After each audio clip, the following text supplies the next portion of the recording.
Alright, ladies and gents, we are back here with TEW 9, the 1998 mod. We are here at our first Royal Rumble 1998. So, as you can see, we are here in the Yankee Stadium in the Tri-State. Here we have our broadcasters of NBC, Viewers' Choice, and Viewers' Choice Canada. We have two matches already pre-set up for tonight. We will have Jake Roberts versus Rick Rude and Strikeforce versus the Hart Foundation as well. So, I am going to go ahead and book the Royal Rumble, and I will be right back. So we are back. We have the whole Royal Rumble booked. Let's hop right into it with our first pre-show match.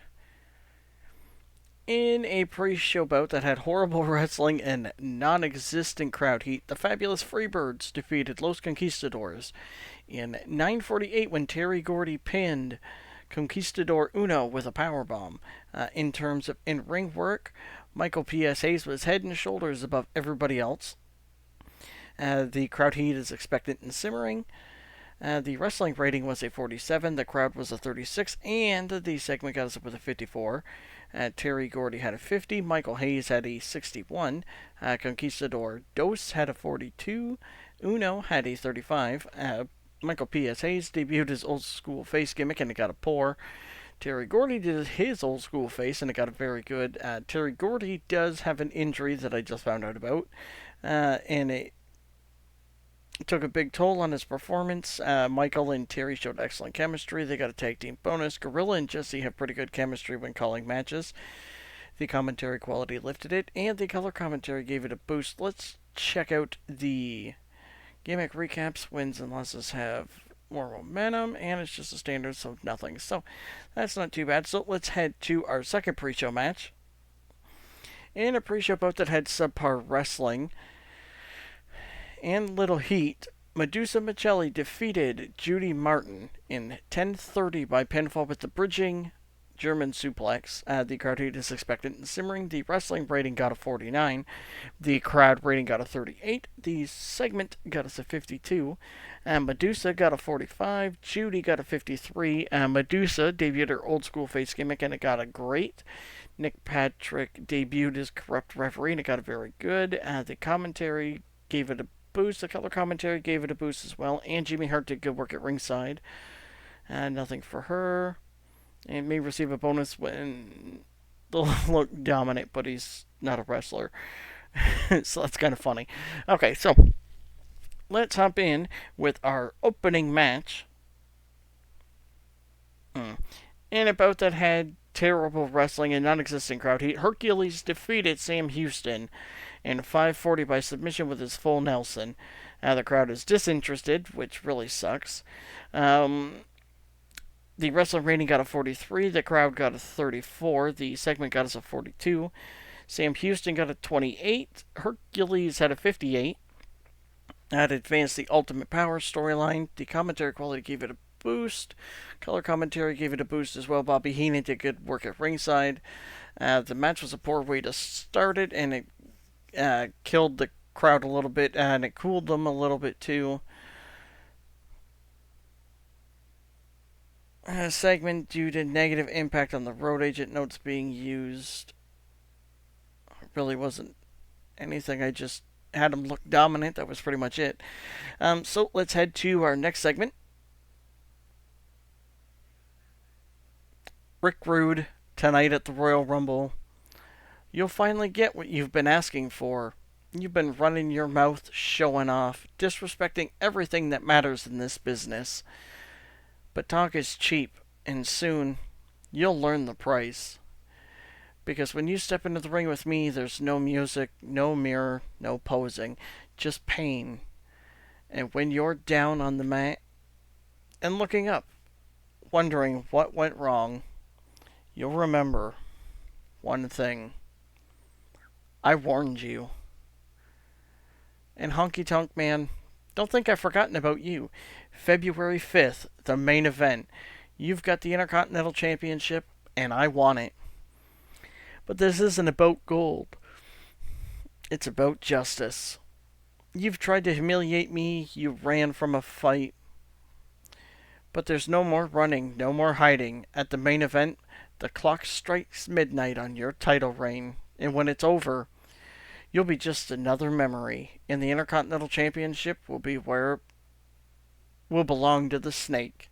Rude, Honky, you've been warned, and trust me, I don't bluff. So the crowd is now unclear. The segment got a 76. The angle got the crowd hotter, and it advanced the Snake in the Grass storyline. So let's head to our next segment. In a poor match, the British Bulldogs defeated the Islanders in 12:09 when Davey Boy Smith pinned Tama with the running power slam. The crowd is unclear still. The wrestling rating got a 54. The crowd rating got a 47. The segment got us a 64. Dynamite had a 47. Bulldog had a 66. Tama had a 42. Haku had a 61.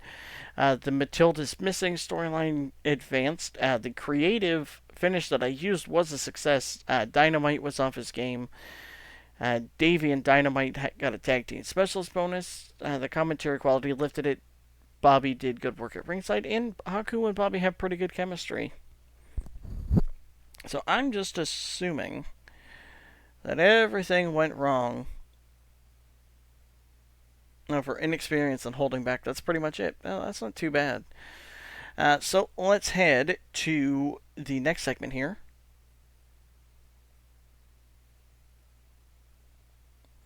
Strikeforce tonight at the Royal Rumble. All the running ends. No more ducking, no more lucky wins. Tonight, we take back what's ours, the WWF World Tag Team Championship. Tito, Martel, you've been walking around with our belts for too long, but tonight, the foundation breaks you down, piece by piece. That's right, baby. Tonight, my boys, the best tag team in the world, are bringing those titles home. Strikeforce, your 15 minutes are up. You call yourself Strikeforce. Well, tonight, you run into a wall. The excellence of execution and the power of the anvil. You won't be walking out with those titles, but we will. Let's rumble, boys. So the crowd is still unclear. The segment got us a 74. Bret Hart clearly enjoyed having the freedom to go off script and performed well, and Jim Neidhart improvised well throughout the segment. So that's really good. Let's just check the dirt sheet.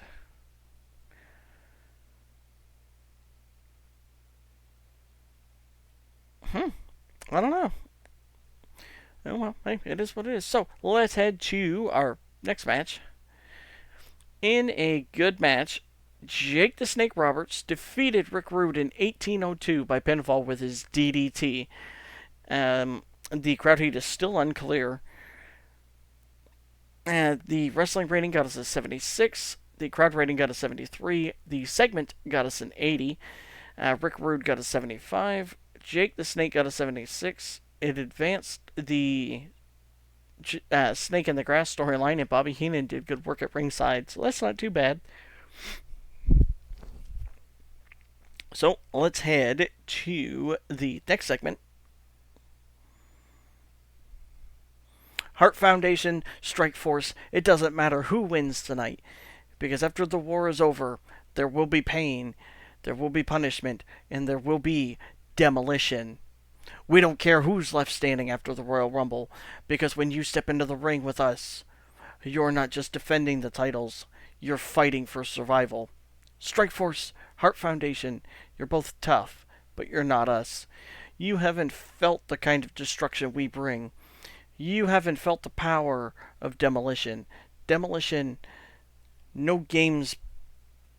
Demolition, no play games. We break bones, we break spirits, and very soon we break your title reign. Whoever walks out with those belts, shine them up, because next time you're handing them to us. Pain is coming, and it's called demolition. And so the crowd is still unclear. The segment got a 63. Lord Alfred Hayes was a real star in the segment, and the commentary quality lifted the segment as well. So let's head to our tag team title match. In a bout that had good wrestling and decent reaction from the crowd, Strikeforce defeated the Hart Foundation in a 2 out of 3 falls match in 14:53 by 2 falls to 1 after losing the first, with the final happening when Tito pinned Jim the Anvil Neidhart with his flying forearm smash. Strikeforce made defense number 10 of the WWF World Tag Team titles. The crowd is now hot and rising. The wrestling rating got us a 75. The crowd rating got a 56. The segment got us a 77. Rick Martel got an 85. Tito got a 62. Jim Neidhart got a 61. Bret Hart got a 93. David Manning, our new referee, debuted his staff member gimmick, got awful. The Foundation cracked, gained heat with the segment. Tito and Rick got a tag team specials bonus. Bret and Jim have great chemistry when teaming together. They also got a tag team specials bonus, and the match got the crowd buzzing, which is fantastic. So his gimmick recap doesn't really do anything. So let's head to our next segment. Hulk Hogan, you've had a nice little run, haven't you? All the cheers, all the glory, all the Hulkamaniacs hanging on your every word. But it all ends tonight. You see, Hogan, I offered to buy the WWF Championship from you, and you had the nerve to say no to me. You turned your back on the only true guarantee in life, that everybody's got a price for the $1 Million Man. So I did what I always do. I used my power, my money, and I found the perfect man for the job. The man who's going to break you, humiliate you, and walk out tonight with the WWF Championship in his hands. He's here, Hogan. He's here tonight, and when that bell rings, you're going to look across the ring and realize you should have taken the money, because now it's too late. And when that championship leaves your waist and ends up in mine, the whole world will finally understand you can't beat power, and you can't beat wealth. And Hogan, you can't beat me. So the crowd heat is white hot. The segment got us a 90. It advanced the $1 Million Coop storyline, and the angle got the crowd hotter as well. So let's head to our WWF Championship match. In a bout that had fantastic heat and great wrestling, Hulk Hogan defeated Adrian Adonis in 14:48 by pinfall with the big leg drop. Hogan makes defense number 16 of his WWF World Heavyweight title. The crowd heat is very hot. The wrestling rating was an 82, the crowd was an 85, and the segment got us a 90. Adrian Adonis got a 77. Hogan got an 87. Adonis debuted his badass gimmick, and it got an adequate. And the $1 Million Coop automatically advanced with the segment. So let's check out his recap. May receive a bonus when to book to look dominant, so that's not too bad. So let's head to our next segment, which is just Vince McMahon talking, introducing the Royal Rumble. Not really anything in there. So let's head to our Royal Rumble match.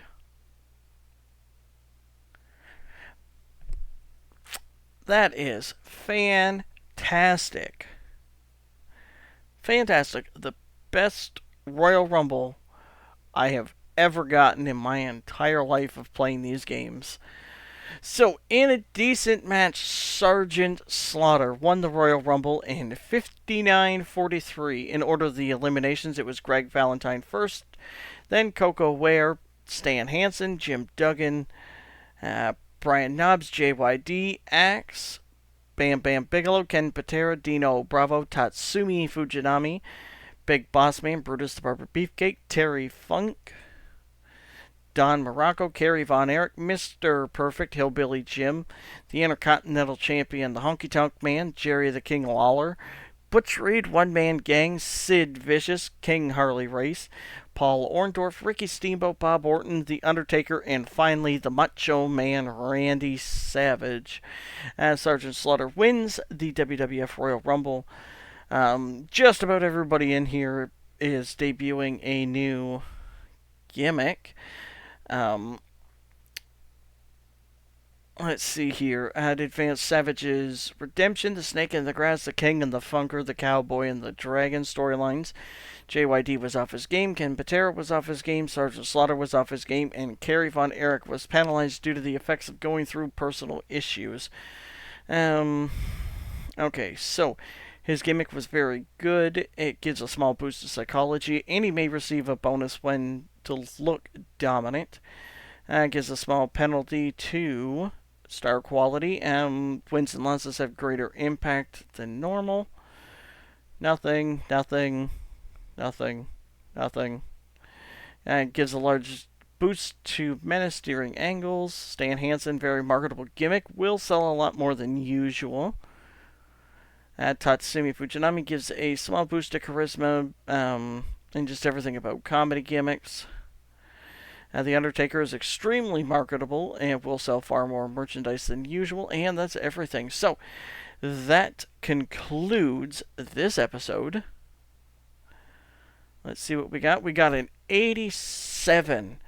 An 87 for the Royal Rumble. It was also held in front of 53,194 people. It had increased our popularity in 16 regions, and the show benefited from having quite a wide selection of angles. Now let's finish everything off. So, we'll give some love to Hogan. Oh, nope.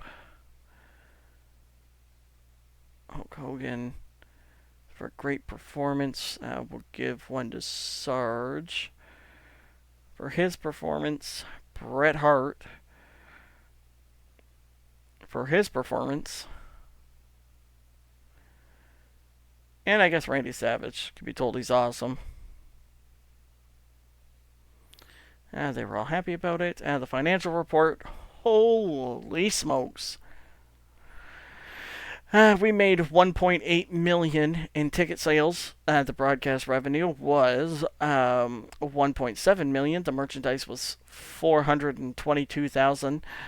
The workers was $82,000. The show cost was $149,000. The marketing was $2,000. We made an overall profit of $3.7 million. Let's check out our popularity. So we went up in just about everything except New England and the Tri-State, and just about everything in Canada as well. So that's not too bad. We gained like 2 in just about everything in the States. So I guess just in the Mid-South. So that's not too bad. The media scrum. Do you have any comments regarding Andre being left off?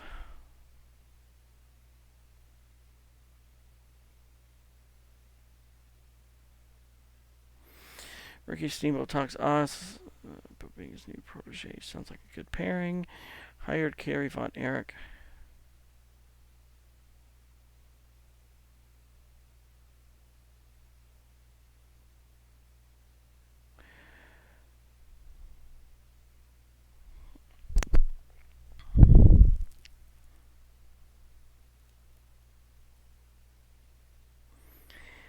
Considered a success. It's a huge success. The whole roster should be proud.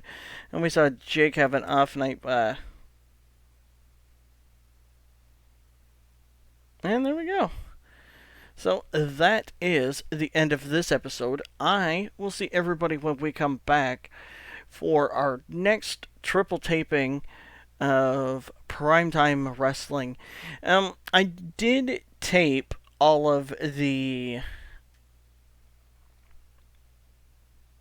Superstars of Wrestlings and like the wrestling challenges. If anybody wants to actually see that, I can upload it. And as you can see, we do have WWF on MSG being booked tonight. So, I'm going to go ahead and book that.